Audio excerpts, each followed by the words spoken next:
Hello and welcome to the Genetics Podcast. I'm your host, Patrick Short. My background is in population genomics and studying the genetic causes of rare disease. I did my PhD at the Sanger Institute in the University of Cambridge and have been in biotech since 2018 when I started Sonogenetics. Sonogenetics helps academic and industry researchers to run large-scale genetic testing programs that speed up their clinical trials, generate data sets for the next big breakthrough, and give participants the best possible experience taking part in research. Each episode of the Genetics Podcast, we bring you insights from the leading minds in genetics and precision medicine, including household names and Nobel Prize winners, as well as early career scientists and biotechs working on the next big breakthrough. Whether you are a scientist, entrepreneur, executive, patient advocate, or simply someone curious about how genetics shapes our world, you're in the right place. Thank you for listening, and let's get started. Welcome, everybody, to the Genetics Podcast. I'm really excited to be here today with Dr. Samuli Ripatti, who is the director of the Institute for Molecular Medicine Finland, also known as FIMM, to those listeners who are voracious consumers of genetic biobank data. He's also professor of biometry at the University of Helsinki and has affiliation with the Broad Institute in Boston as well, where he's led some major cross-country collaborations, cross-international collaborations, looking at both common disease risk through polygenic risk scores and other modern techniques, but also looking at rare and ultra rare variants, especially in Finland, where you have this, amazing population, actually, where you have great historical medical records, but also a population structure that makes studying some particular diseases really impactful. So thank you so much for taking the time to join us today. Thanks for having me. Great to be here. I would love if you could take us back to your origin story in genetics. What got you interested in the first place? And is there a common thread that brings us through to today, or is it a winding path the whole way? So my background is really in statistical methodology, and that's what I did my PhD for, mathematical statistics in Stockholm University. And during that period, I really got more involved with first quantitative genetics, the twin studies, and the way twin registries in the Nordics and elsewhere can be used to understand at least some corner of genetics. And then after that, I was a couple of years outside of academia after my PhD working with internet technologies and which were hot in the early 2000s. And then I thought that maybe it's time to get back to academia. And I got involved with Leena Peltonen, a Finnish famous geneticist, and did a postdoc in her group in Helsinki. And that's how it all then started. This was right at the time when genome-wide association studies started. So we had a tremendously large lipid genetic study with 1,500 twins from all over Europe at the time. And that's how it all got started. I have to ask about Leena Peltonen because I, back in my PhD days, went to the Leena Peltonen School of Human Genetics, which was an amazing couple of days that, if people aren't familiar with it, it's really unique. It brings together some, high-powered academics and industry individuals, like I'm sure you've been a tutor there yourself in the past, as well as PhD students. And there's an equal number. You get matched with mentors, people who can talk to you about what kind of career interests you might have. And there's a series of lectures basically where everyone who's there presents at least once. And it's a really small group setting. And the people that I met there, I remained friends with for a long time. And it was set up in her legacy, obviously. What was she like to work with? Because I've obviously never met her personally. So Leena was really a character in many ways, and a very strong figure in not only in Finnish science, but throughout the world. And she was one of the sort of the early adapters to large-scale population-based studies. And that was one of the areas where she did a lot of work, particularly at the time that I joined the group. Early on, she worked with Mendelian diseases. And in Finland, you mentioned in your introduction, we have a bit of a bottleneck population with multiple bottlenecks. And therefore, we actually have our own set of rare diseases that are much more common in Finland than in elsewhere else, or some of them don't even exist elsewhere else. And these are typically recessive diseases. So Leena was early on mapping those and then moved into common diseases. Struggled through the years of the candidate gene studies as much of the field, and then was sort of working on the early genome-wide association studies in 2000 before she passed away. It's great that you mentioned the summer school because it was actually rebooted this summer. After COVID, it was out for a couple of years and it just ended a couple of weeks ago. And it is exactly like you said, small group of students, roughly the same number of tutors as students, and a lot of one-on-one discussions and mentoring. And that's the whole idea on top of lecturing and giving talks for the opportunities to give talks for the students. Yeah, it's something I'd recommend to anybody who's studying human genetics right now. I'm glad they rebooted it. Take a look and apply. It's some of the best couple of days that you could dedicate your time to. It's probably the best way for a computational genetics or population genetics PhD to find a postdoc place. So that's really one of the keys there. Yes, that's very good and practical advice. Speaking of transitioning, so you worked in her group, you went out on your own. What were you most interested in? And I'm curious to hear, you mentioned that you went in and out of industry a little bit. I'd love to hear what you started working on, how that carried through to today, and also what you've learned about the power of collaboration, because you have worked on some major, multinational programs that have got to scales of more than 1 million individuals, for example, to understand some common diseases and traits in pretty fundamental ways. So what have you learned along the way? So I started with lipid genetics. That was a good model for trying out, large scale mapping exercises. In many ways, it's a good model. One of them was that we already knew at the time when we started genome-wide association studies, we already knew LDL receptors role, so this ApoB was known. And so there were these components that we were expecting to see, and then we started building on that. And obviously, at the time when even the big data sets were on current standards pretty small, I mean, these were cohorts with a couple of thousand individuals, it was clear that the only way to really boost the discovery was to collaborate. And it was also a time when, the big shot geneticists were divided into two, those who could collaborate and those who could not. Right. And it was the first group of geneticists that then really got into the next phase and were the leaders in the field in terms of the discovery. So I worked a lot first with lipids, obviously with cardiovascular diseases more broadly, with lipids often leading to them. And then it was the time when also the volumic screen started to be, or the prices started to come down so that you could do those in large scale. And that sort of grew into actually hundreds of metabolites, particularly lipids and lipoproteins, but other metabolites as well, and trying to understand the balance between the genetic background of the variability versus then what we eat and exercise and lifestyle factors that are going in there. And this all led then to actually trying to put together the knowledge or discoveries that we've done in order to trying to understand what is your and what is my risk for getting the disease and how much can we capture with the discovery. And one of the early on papers that we did in 2010 was putting together 13 SNPs, which was tremendous amount of genetic data. And look in 2 Swedish and 2 Finnish cohorts, how well can we predict incident coronary heart disease? And how do these genetic scores, as we call them, or genetic risk scores, do they work together with known risk factors? So in summary, I think overall, coronary heart disease and cardiovascular diseases more generally have been a very good model in 2 ways. One of them is because there's a good amount of knowledge or was already at the time, both in terms of epidemiological risk factors as well as genetics. So we didn't need to start from scratch, which is often the case for many other diseases.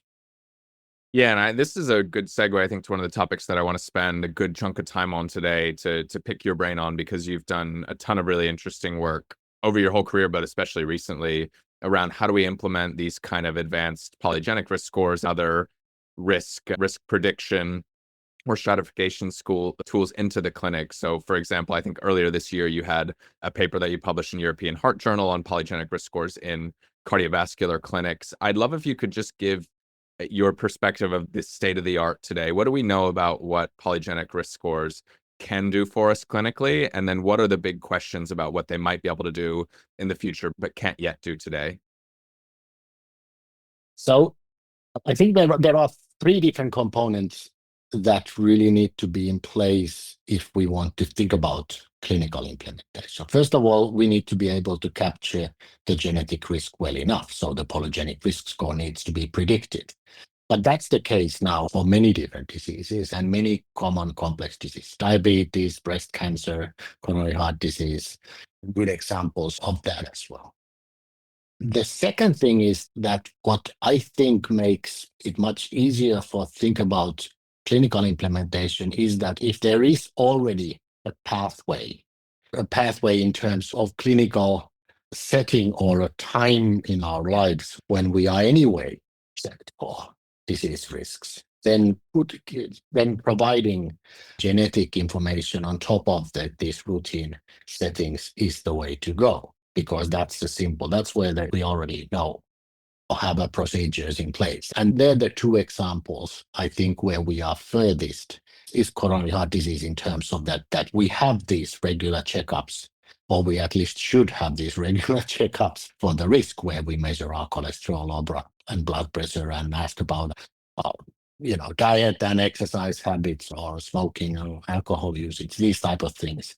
And then these have been changed into clinical risk scores in different countries, and providing then additional biomarker or risk factor, if you like, with polygenic risk score is kind of a natural extension.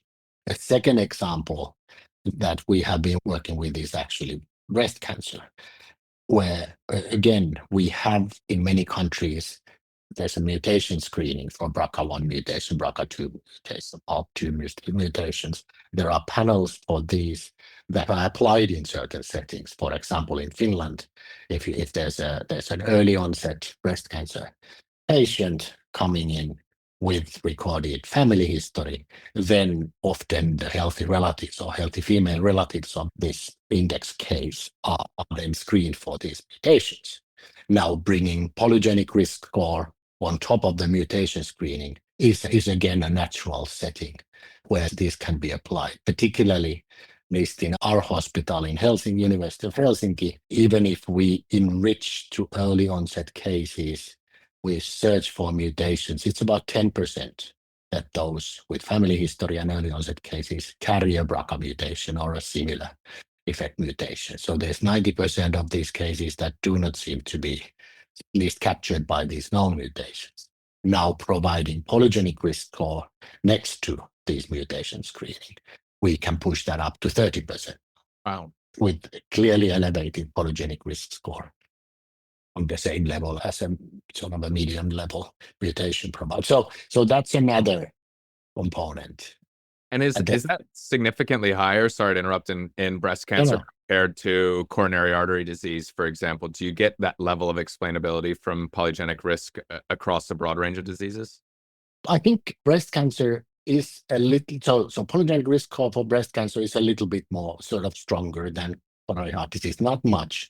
For coronary heart disease, the baseline is such a good thing. So if you take age and sex, if you have a 60-year-old male, the risk is really high for everybody, using our clinical tools. If you have a 40-year-old female, the risk is really low, even if the blood pressure is high, even if the cholesterol is high. But anyway, the current tools are pretty good. So adding on top of that doesn't make such a huge difference than with breast cancer. And that brings us to the third component that I think needs to be there.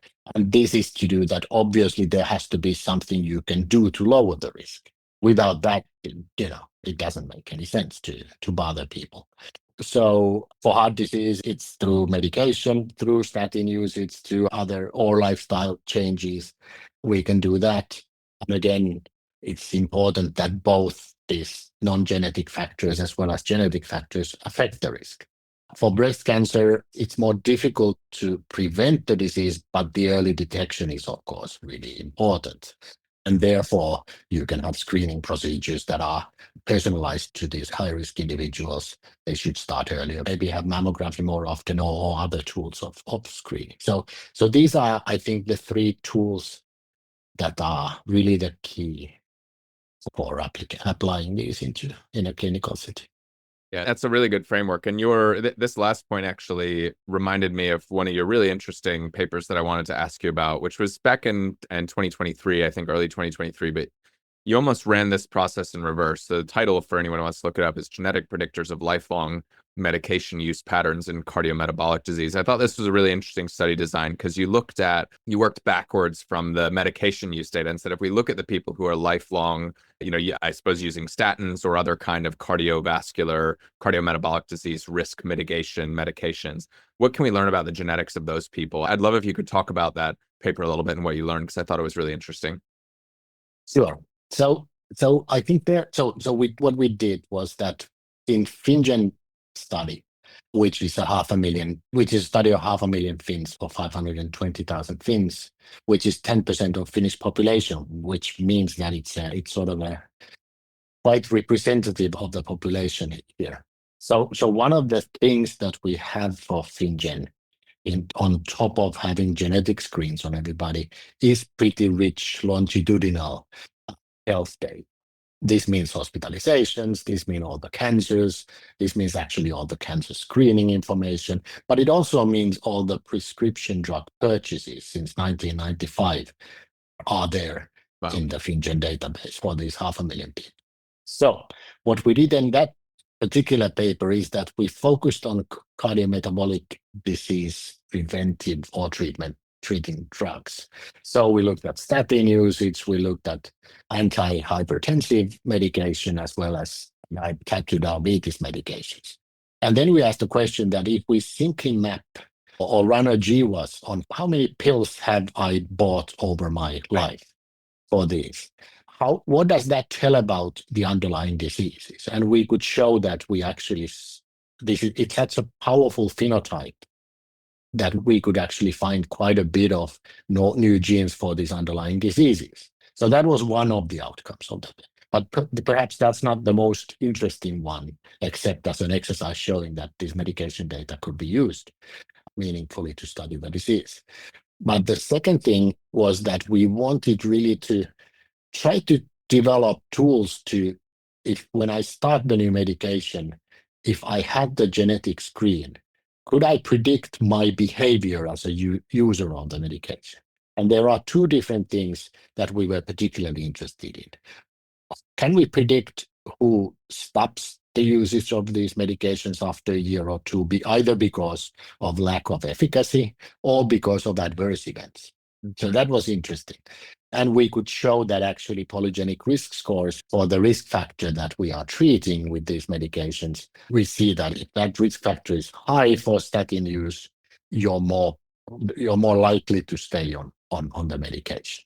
So even though the individuals don't know their risk score for LDL levels, for example, they seem to be more often staying there. So that's good. So the second thing is that we looked at switching of the medication for some of these cases where it's clear that you switch from first-line medication to a stronger or more efficacious medication.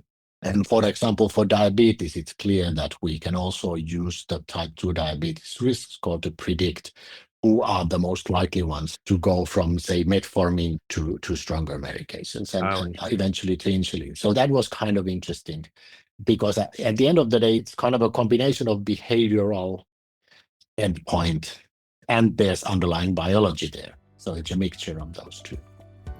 Sano Genetics will be at DPharm in Philadelphia on September 16th and 17th, and we're planning on carving out space for creativity, connection, and a hands-on experience you won't find on the main agenda. If you'd like to meet with us to talk about your study, or if you're curious about what we've got planned, just drop us a note at events@sanogenetics.com. We'd love to connect while we're there. Yeah, that's interesting. I want to ask about that almost like level 2 application of polygenic risk score. So you have early detection, and you described very well in both CVD applications as well as breast cancer. Maybe you could say more about what we know about how it could be used to predict prognosis or trajectory with or without medication, because I think that's a good example of if you can predict that somebody's going to need to go on to a second or third line therapy eventually, maybe you ask the question of, is the outcome better to bring that forward for this group of people that has severe genetic risk? What do we know about that today, and what can we do to learn more? So I think we can do a lot better than what we know today. So I think overall, at least for the past 20 years, the genetics has almost completely focused on modeling disease risk. Yeah. But what happens after the diagnosis and what is the role of genetic variation or germline genetic variation after that, we know very little for almost all of the diseases. And this is partly due to the way that data sets have been, or biobanks have been put together. But I think now that we have more and more of these biobanks and biobank studies with decades of longitudinal data and with thousands of cases of many diseases, I think we are getting there to start answering the questions on different kinds of questions on the longitudinal scale and related to the diagnosis. How important are the genetic factors for disease progression overall? How important are they for stratified treatment or personalized treatment choices, adverse events of the treatment, complications, and I think more generally healthy aging or our trajectories over the life course? What is the role of genetic on different parts of our lives, given if we condition on the life course history that we have had? And I think that's going to be really exciting. Yeah, it also has me thinking about some, maybe they seem like gnarly statistical challenges to me, but maybe you, as the card-carrying statistician, can enlighten me on how you think about this. But the presence of medications, it's really important to know about them, because if you don't, then it can really confound your downstream analysis, right? If the most severe group is also getting medications earlier, then they may end up looking like the less severe group because they're being treated effectively, right? How do you deal with that, with the potential confounding that comes from the introduction of the healthcare system doing its best to fix us? I think that's a really important question, which we haven't really solved yet. So there's sort of that like you said, most severe cases are treated, more strongly. But then on top of that is that if you have a genetic liability to get the disease in the first place, you're more likely to get it earlier. Yeah. So when you look at what happens after that, you're in a different position. If I get a disease when I'm 30, I'm in a different position overall than if I get it at the age of 50, which is sort of the index event bias. And what happens is that it may look like you said, that the risk of getting the diseases may actually be in reverse to the associated with the risk of prognosis, and this really needs to be adjusted for. How to do that best depends on the disease and on the setting, really. But I think the key is to have as deep information about the treatment, about the disease severity is the key there. Yeah, I mean, you really need that in-depth information that you get from integrated biobanks like FinnGen, right? Otherwise, I'm struggling to see a way that you can tease that apart. If you only know what happens at the end, then you're really blind to some of these confounders in the middle. Maybe you can talk about FinnGen. You've worked in FIMM and with FinnGen for a long time. For those who aren't familiar with it, it would be great to just give an overview of what it is, how it came about, the kinds of data that's collected, and in your mind, some of the most impactful things that have come out of it. So in short, FinnGen is a biobank research project. It's come together across Finland, so it has collected samples from all over Finland, 10 different smaller biobanks coming together to collect this collection. 520,000 individuals with genetic data in the background, as well as then link it to all the relevant health, more and more other type of registry data in Finland. And what I mean by registry data is that these are data sets, or these are data that's nationwide, covers the whole nation, and they have primarily been collected for administrative purposes. So that's why government has said that we need this data to understand what is the healthcare usage in different parts of the country and so on. So it's sort of been mandatory for any kind of healthcare provider to collect these. And some of these go way back. So the cancer registry, for example, was founded in 1953. Wow. All the hospitalizations go back to 1969. So that's 55 years of every single hospitalization in the country with ICD coding for the diagnosis, operations codes for what has been done, and so forth. So it's sort of electronic database of all the health events, which is structured. That's important, and it's harmonized by definition. So that's in and we keep adding more of these type of data. The latest addition, which we really are just, putting our teeth on right now, is that all the laboratory tests done in the whole country have been collected for the past about 10 years. And that's 211 million laboratory tests now linked to FinnGen data. So, all kinds of lab tests. Wow. Now, the question is, again, it's kind of related to your very good question about the prognosis or the statistical challenges related to prognosis, is that there's, of course, a reason for the healthcare system to take a laboratory test. And so we need to differentiate and try to model in why is this lab test taken. But I think we have 150,000 individuals with over 10 lipid measures over the past 10 years. So this shows the strength of the data in many ways. So this is public-private partnership. FinnGen is, we have 14 different pharma partners that pre-competitively work together. So these farmers that are competing very much are working together in FinnGen with the academic world in Finland and all over. That's one of the beauties of FinnGen, is really for us on the academic side to listen to what are the most important problems, challenges that the pharma is facing, thinking together how can FinnGen answer to some of these questions, or at least provide help with the new medication development or the target prioritization, and or identifying sometimes even new targets. But so that's in short what FinnGen is about. And what has particularly interested me, which is a sort of a minority of all the analysis done in FinnGen, are the longitudinal aspects and sort of getting closer to the clinical translations.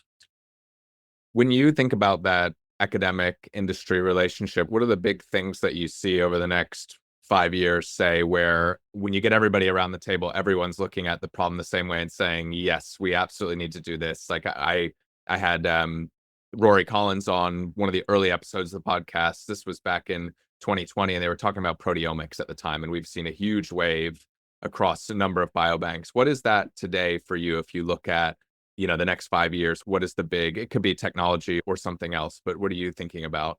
A challenge right now is that we see a lot of Finnish-specific associations, associations that we only see, either we only see in FinnGen, or at least the variants are so much enriched in Finland that it's difficult to study them elsewhere. So what we need, if we want to move on from simple associations, we need to understand at least something about the function relationship to the nearby gene, or if it's a coding variant, at least see that part.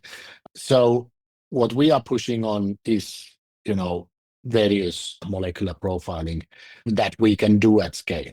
Yeah, and proteomics is definitely one of those things, but also cellular profiling and metabolite profiling. So that we have our own tool set to move ahead, at least the first steps in moving ahead in terms of defining the function of the variant and getting started on the path towards the disease. So that's a similar answer to what Rory Collins said, maybe with a little bit modernized tools now, and this is what UK Biobank is also doing. The second thing is that what we have in Finland, and this is really due to the legislation side of things. So early on, we had a Biobank Act that allows going back to the individuals. So I think the framework of having deeply profiled 500,000 individuals, that's a pretty good setting for downstream clinical trials, for example. Yeah. Focusing on certain combinations or certain profiles or certain risk levels or something. So that's another area that needs developing, but the sort of the basic framework is there. We've done a couple of pilots on this in FinnGen, and we are building on that. The third thing is really what we already discussed, is this is the prognosis and moving ahead from simply looking at the risk, because from pharma perspective, we have preventive medications, but most of the medication really focusing on treating people and understanding the processes of genetic and other background, and this treatment is an area that I see for the next years as an important. What do you think about using polygenic risk scores in clinical trials? Is this something that we're going to start to see a lot more? The argument I hear for that is you can look at very rare or somewhat rare monogenic forms of disease, build a polygenic score that maps to that same pathway, for lack of a better term, and potentially increase the number of patients that could be treated. But you also hear the opposite argument, which is pharma companies never want to reduce the size of the addressable population if they can. And so running a polygenic risk score that identifies a really small fraction of the population is not as attractive as something like a GLP-1, for example, where you can treat absolutely everybody. I'm curious to get your perspective on how you think those factor into new drug development in the future. In terms of the trials, I mean, we have a long tradition of, at least on some level, enriching individuals who are high risk for the disease, so that the follow-up for the trial doesn't need to be 10 years. So if it can be cut to 5 years, it's a huge change. And again, polygenic risk scores are definitely one tool in doing that, right?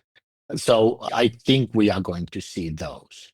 But I think more and more what we are going to see perhaps earlier on than looking at phase 3 trials, or phase 2 trials, is really going into back of these biobanks, identifying really interesting genetic profile individuals and doing trials on those which are smaller scale. And again, polygenic risk scores are one tool there on top of that. So it's restricting variation, right? So and focusing on the highest incidence group of individuals, and that's where it can help.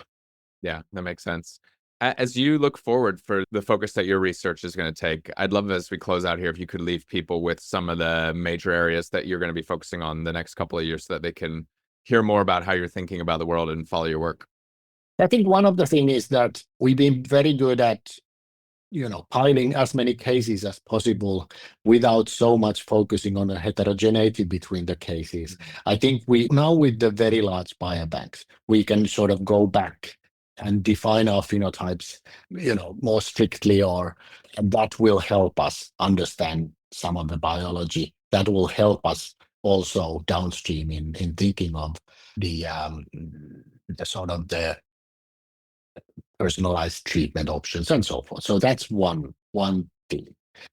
Related to that is the fact that in the world of polygenic risk scores, we've been focusing on trying to build risk scores that apply for everybody. But I think the risk scores are good tools also to start understanding the concept specificity of the genetic risk.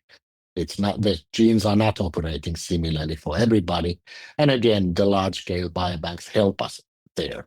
We can, do very traditional epidemiological questions. Does the genetic risk score work similarly in different age groups, sex groups, different backgrounds, ancestry backgrounds, or other maybe social variables? So this is an important theme that we need to understand better, and we have the tools now. The third, which is going to be perhaps the most exciting, is that we as a community need to really push these pilots towards clinical applications. And that will mean some large-scale trials as well to show that these tools work as they should, but really working with real patients, like we are now doing in the breast cancer study that we are running as part of the Intervened Consortium in Europe. I think that these are the type of things that we need more and more as a community if we want to continue to use that as an argument for funding our studies, that we will get to the healthcare eventually. Yeah, that's right. With all of these in mind, when you look at things like Our Future Health, for example, in the UK, that is going genotype arrays first, is my understanding, but to a very huge number of people, 5 million is the target, which would be probably about 10% of the UK population. But if you did something like that in Finland, you could get nearly the whole population, right? How do you think about scaling up maybe to 10x the size that you are today versus going deeper and deeper into phenotyping and putting the resources there? Because if you had to choose, or if you were thinking about how to best pursue those, where would you put your resources if you thought about it for Finland specifically? I would rather not choose. I would do both. Yeah. I'm a subset with very deep phenotyping and profiling, and this is what we are doing in FinnGen as well. But at the time, I mean, we are getting close to the point where genotyping everybody would make sense. The question is really at which point of life and how to do that. And this is, I mean, our large-scale biobanks are getting old as well. UK Biobank or FinnGen people are not anymore young adults, and we need to, be better at, particularly if we want to do predictive, preventive medicine, we need to profile those that are just learning what they are going to eat for the rest of their lives, or their exercise patterns or so forth. So that's the time to profile them. Great. Well, exciting vision. And thank you for rejecting the false dichotomy that you have to choose one or the other. It's perfectly fine to choose both. Yeah, good. Thank you. Yeah, thank you. And thanks everybody, as always, for listening. If you enjoyed this episode, then we really appreciate you sharing it with a friend. That's the most important thing. Thanks again, and we'll see you next time.